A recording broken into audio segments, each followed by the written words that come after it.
Welcome to solverfy.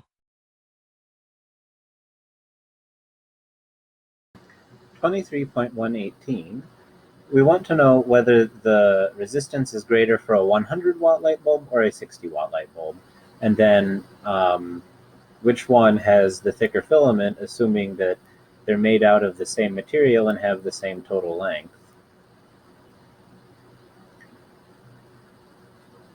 So we've got to figure out first how resistance relates to power. So we know that power is current times voltage. And we also, because these are resistive, have Ohm's law, where voltage is equal to current times resistance.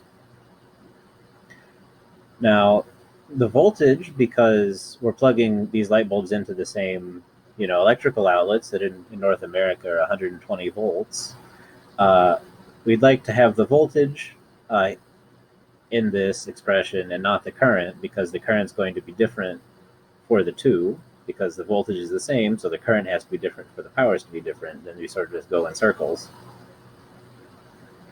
So we rearrange Ohm's law. So I is V over R. And so putting V over R for I into the power here, we get the power is V squared over R. And again, V is the same for both light bulbs, unless you're taking one to a different continent and plugging it in.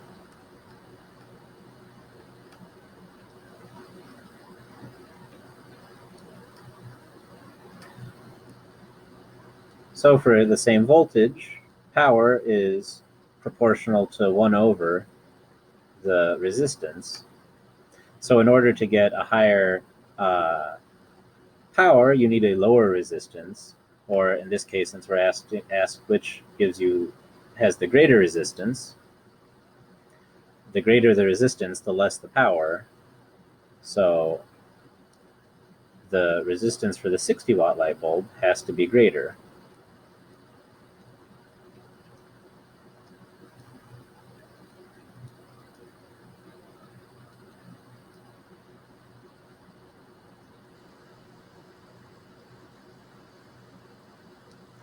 Now, we know that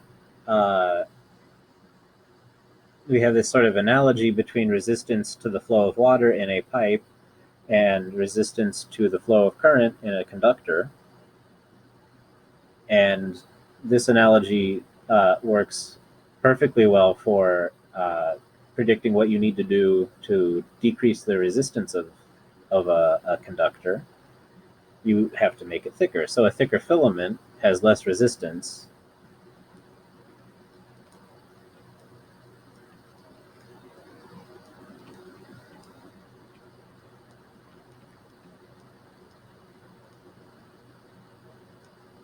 And so the light bulb with less resistance will have the thicker filament. And so we know that the resistance is greater for the 60 watt bulb. So 100 watt bulb has the thicker filament.